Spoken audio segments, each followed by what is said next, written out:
ఎప్పుడైతే దేవతలతో కూడి అష్టదిక్పాలతో కూడినటువంటి దేవరాజు అయినటువంటి ఇంద్రుడు శిరస్సుని నేల మీద ఆనించి నమస్కరించాడో ఆసుతోషుడైనటువంటి పరమాత్మ పొంగిపోయాట. తతఃప్రీత్యా సురానాహ వదధ్వం కార్యమాసుతే ప్రణామామంతాహ దేవి దాస్యేహం పరముత్తమం. ఈ విధంగా ఎప్పుడైతే తనకి నమస్కరిస్తున్నటువంటి ఆ దేవతల్ని చూసి ఇంద్రుణ్ణి ఉద్దేశించి పరమాత్మ మాట్లాడుతున్నారు. అయ్యా, మీరు ఇంత దూరం కైలాసం దగ్గర నా కోసం వచ్చి నా కోసం ప్రతీక్షించి నేను లోకల ఏకాంతంగా ఉంటే చాలాసేపు ఉండి అగ్నిదేవుడి ద్వారా కబురు చేసి నా మీద ప్రేమతో విశ్వాసంతో భక్తి ప్రపత్తులతో మీరు వచ్చారు కదా. ఈ సందర్భంలో మీ మనసులో ఏం కోరిక ఉందో భయపడకుండా చెప్పండి. ఎందుకంటే మీకు ఒక గొప్ప వరాన్ని ఈరోజు నేను అనుగ్రహించాలనుకుంటున్నాను అని పరమేశ్వరుడు ఆ ఇంద్రుడితో చెప్పాట. యది తుష్టోసి దేవానాం వరం దాతుమిచ్చే. వెంటనే ఇంద్రుడు ఆలస్యం చేయకూడదు. మంచి మూడ్లో ఉన్నాడు శంకరుడు. ఇప్పుడు అడిగితేనే వస్తుంది వరం అనుకొని, స్వామి మీరు కనుక మా విషయంలో సంతోషపడి మాకు వరం ఇవ్వాలనుకుంటే మీరు ఇప్పుడు ఆ ఏకాంతంగా ఉండేటువంటి స్థితి నుంచి బయటికి వచ్చి మమ్మల్ని అనుగ్రహించవలసింది. కనుక మీరు ఏ గృహస్థ ధర్మాన్నైతే మీరు ఆచరిస్తున్నారో దాని నుంచి కొంత దూరం వచ్చి మా మాటని వినవలసింది. మేము మనసులో ఉద్రిక్తంగా ఉన్నాము అన్నారట. అంటే పరమాత్మ సరేనయ్యా, మీ కోరిక నేను ఎందుకు కాదనకూడదు అన్నారు. అయితే ఇప్పుడు నా శివ తేజస్సుని ఎవరు ధరిస్తారు అని అడిగారట. అప్పుడు అంతవరకు ఏదో వరం కోరుకోమంటే కోరుకున్నారు, కానీ పరమేశ్వరుడి యొక్క తేజస్సును భరించే శక్తి వీళ్ళకి ఎవరికీ లేదు. వెంటనే ఒకళ్ళ మొహాలు ఒకళ్ళు చూసుకున్నారట. ఇత్యుక్త్వా శంభునాదేవా స ఇంద్రచంద్ర దివాకరా ఆసీదంత యథామగ్నా పంకే గావస్తథాసురా. ఈ విధంగా శంకరుల వారు నా తేజస్సును మీకు దానం చేస్తాను, ఎవరు తీసుకుంటారయ్యా అంటే అక్కడ ఉన్నటువంటి వరుసలో ఇంద్రుడు, చంద్రుడు, సూర్యుడు, అగ్నిదేవుడు వీళ్ళందరూ కూడా తలలు వంచుకొని హతాశులయ్యారట. పరమేశ్వరుడి తేజస్సు అంటే సామాన్యమైనది కాదు అని ఎవ్వరూ ఏం మాట్లాడలేకపోయారట. మౌనంగా ఉన్నారు. ఎందుకు అడిగామురా బాబు అనేటువంటి పరిస్థితి వాళ్ళ ముఖాల్లో కనబడిందట. సీదత్సు దైవతేశ్వేషాం హుతాసో అభ్యస శంకర. ఈ విధంగా ఎప్పుడైతే పరమాత్మ తన యొక్క తేజస్సుని దానం చేస్తానన్నారో అప్పుడు ఎవరూ ముందుకు రాలేదట. ఆ సమయంలో తతో ఉవాచ భగవాన్ తత్రేద. వెంటనే అందులో ఒక్క మహానుభావుడు ఉన్నట్ట. సర్వభక్షకుడైనటువంటి అగ్ని భగవానుడున్నాడు. సర్వభక్షకుడు అని పేరు. తేజస్సుకే తేజస్సు ఆయన. అటువంటి వారు పరమేశ్వరుడు యొక్క తేజస్సుని స్వీకరించడానికి సిద్ధపడ్డాట. అయ్యా చప్పుడు చేయకండి మీరు, జర తర్వాత చేసుకో. ఏంది ఇది రోజు దుకాణం? ఇట్లా ప్రతిరోజు కూడా ఏ రకంగానైతే అగ్ని పరమేశ్వరుడు చెప్పినటువంటి తన యొక్క తేజోధారణ చేయడానికి అగ్నిదేవుడు సిద్ధపడ్డాడు. అగ్నిదేవుడు సిద్ధపడి వెంటనే అన్నాడు, స్వామి నన్ను అనుగ్రహించండి, మీ తేజస్సును నేను స్వీకరిస్తానన్నారు. ఈ విధంగా అగ్నిదేవుడు పరమేశ్వరుడు యొక్క పరిపూర్ణమైన తేజస్సుని తీసుకొని అక్కడి నుంచి వెళ్ళిపోయాడు. ఎప్పుడైతే అగ్నిదేవుడు ఈ విధంగా పరమేశ్వరుడికి ఏకాంత భంగం కలిగించాడో అప్పుడు తన వచ్చిన పని అయిపోయిందని భావన చేస్తూ మెల్లిగా చల్లగా జారుకున్నాడు ఇంద్రుడు. ఇంద్రుడు ఎప్పుడు కూడా కార్యవగ్రుడు. తన పని అయిపోతే ఒక్క నిమిషం అక్కడ ఉండట.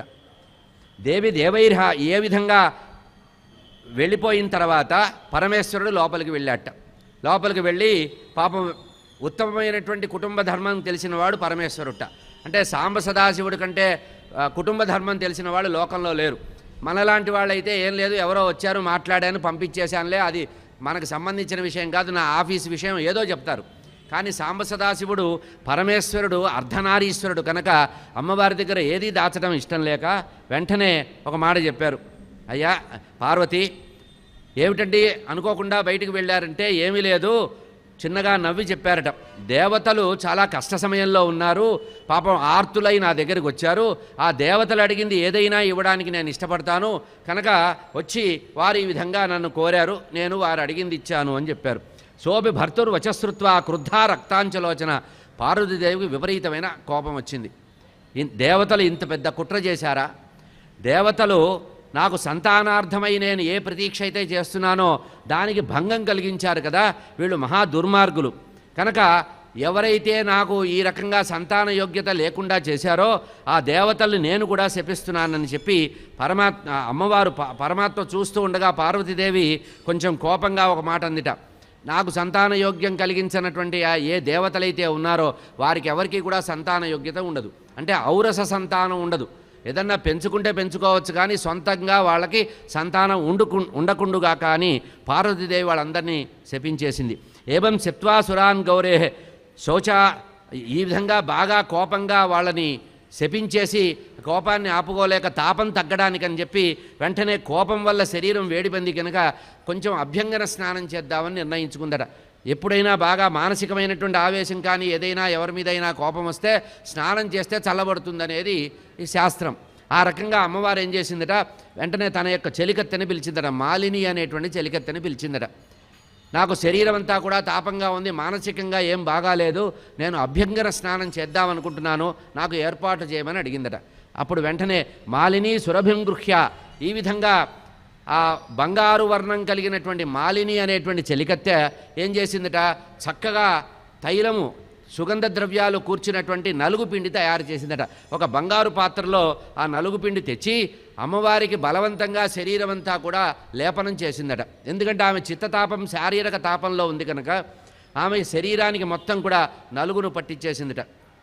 ఈ విధంగా శరీరమంతా మాలిని చేత నలుగు పిండి అంటించుకున్నటువంటి అమ్మవారికి తృప్తి కలగలేదట. ఆ ఏదైతే నలుగు పిండి ఉందో అది అంత రుచి అంటే ఆమెకి సౌకర్యంగా అనిపించలేదట. అనిపించగానే వెంటనే నేను వెళ్ళి స్నానం చేసి వస్తానని మాలినితో చెప్పిందట. మాలిని తూర్ణమా, ఎప్పుడైతే మాలిని అనేటువంటి చెలికత్తె పార్వతీదేవికి నలుగు పెట్టిందో ఆ తర్వాత ఎక్కువసేపు ఆగకుండా తన యొక్క స్నాన మందిరానికి వెళ్ళిందట. పార్వతీదేవి లోపలికి వెళ్ళిపోయింది. వెళ్ళిపోయి ఆ నలుగు పిండినంతా కూడా ఒలిచేసిందట. ఎక్కువసేపు శరీరం మీద ఉండడం ఇష్టం లేక, ఎందుకంటే సుగంధభరితంగా ఉందిట. ఎక్కువ సుగంధం రావడం వల్ల అమ్మవారు దాన్ని త్యజించాలనుకుందట. వెంటనే ఆ నలుగు పిండినంతా కూడా ముద్ద చేసి తాను ఒక పీట మీద కూర్చొని స్నానం చేస్తోందట. ఆ కింద ఒక ఆకారం వచ్చిందట. అనుకోకుండా తాను ముద్ద చేసినటువంటి నలుగు పిండి అంతా కూడా ఏమిటో ఒక రకమైన విచిత్రమైన ఆకారం వచ్చిందట. ఈ ఆకారం వచ్చిందని చేతిలో పట్టుకొని చూసేటప్పటికి గజముఖంతో చతుర్భుజంతో ఒక ఆకారం ఏర్పడిందట. అమ్మవారి యొక్క తేజో రూపం. అంటే అమ్మవారి మనసులో ఏ కోరిక అయితే ఉందో ఆ కుమార ఉత్పత్తి అనేటువంటి కోరిక తేజో రూపంలో వచ్చిందట. తస్యాం గతాయాం శైలేయ చతుర్భుజం పీనవక్ష పురుషం లక్షణాన్విత కృత్వోత్ససజ్జతం భూమ్యా స్థితా భద్రాసనే సనః. వెంటనే ఆ గజముఖముతో 4 చేతులు, విశాలమైనటువంటి వక్షస్థలం, హృదయం కలిగి ఒక బాల పురుషాకృతి కలిగినటువంటి ఒక చక్కటి చిన్న రూపం, బొమ్మ తయారైందిట. ప్రాణము లేదు కానీ బొమ్మ మాత్రమే తయారైంది. వెంటనే ఆ బాలరూపంలో వచ్చినటువంటి ఆ చిన్న రూపంలో ఉండేటువంటి ఆ నలుగు పిండిని తీసుకొని అమ్మవారు ఆ పిల్లవాడితో ఇట్లా మాట్లాడుతోంది. ఇంకా ప్రాణం లేదు, ఏం లేదు, ఒక బొమ్మతో మాట్లాడుతున్నట్టుగా మాట్లాడుతుంది. ఈ రకంగా మాట్లాడుతుంటే ఇంతట్లో మాలిని అమ్మవారు స్నానం చేసిందా లేదా కొంచెం ఒళ్ళు రుద్దుదామని చెప్పి, ఎందుకంటే నూనె బాగా రాసింది కనుక తలంటి పొయ్యాలని వచ్చిందట. అప్పుడు వెంటనే అమ్మవారికి స్నానం చేయిస్తూ ఆ మాలిని అనేటువంటి ఆ చెలికత్తె నవ్వుతోందిట.